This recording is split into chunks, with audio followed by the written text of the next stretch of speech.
Bonjour et bienvenue sur la chaîne ADPM. Je suis Grégory et aujourd'hui je vais vous expliquer comment changer la courroie sur votre machine à laver. Quelques consignes de sécurité avant de commencer. On pense à débrancher électriquement son appareil et à couper l'arrivée d'eau. Les symptômes. Vous aurez besoin de changer votre courroie si jamais le tambour ne tourne plus ou s'arrête pendant le cycle de lavage. Par exemple, sur ma machine, je vois que le tambour, il y a une résistance. Donc ça veut dire que moi, ma courroie est là.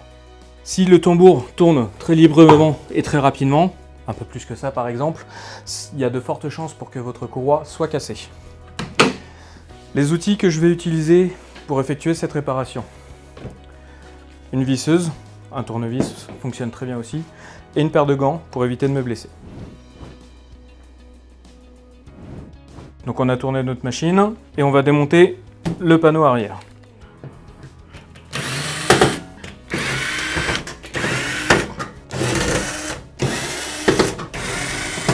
Un petit conseil, ayez un petit gobelet par exemple pour mettre vos vis, ça vous permet de ne pas les perdre.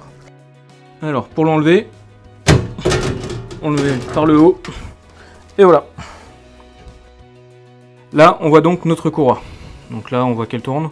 Faites attention quand vous allez enlever, vous allez voir c'est très simple, mais essayez juste de ne pas vous coincer le doigt. Vous la prenez comme ici, et vous tirez, et voilà.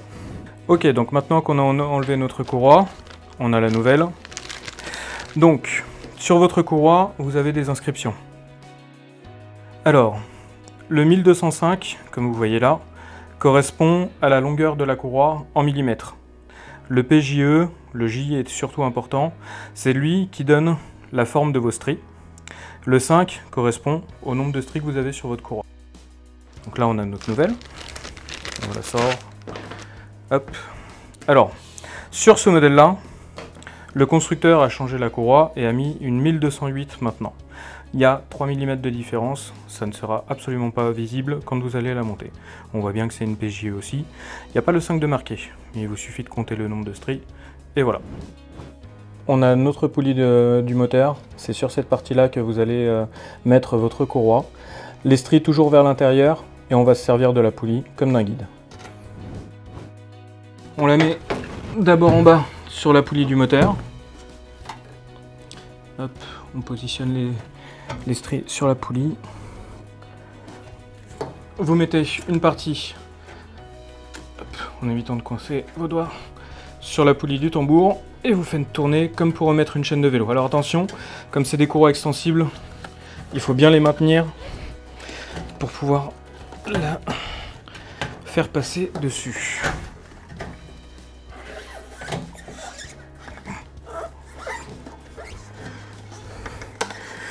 Et voilà. On fait tourner un petit peu pour vérifier qu'elle est bien positionnée. Il faut qu'elle reste bien au milieu de la poulie du tambour. On vérifie l'alignement avec la poulie du moteur. On voit qu'on est bon. Là maintenant, je peux refermer.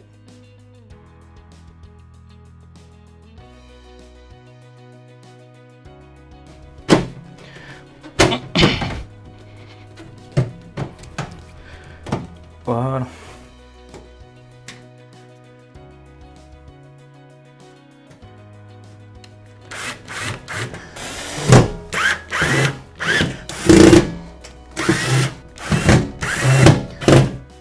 Et voilà. Un petit conseil pour finir, évitez de trop charger votre tambour pour ne pas exercer trop de pression sur la courroie quand elle tourne. Si cette vidéo vous a été utile, n'hésitez pas à laisser un pouce bleu. Abonnez-vous à la chaîne pour voir toutes nos vidéos sur comment réparer vos appareils.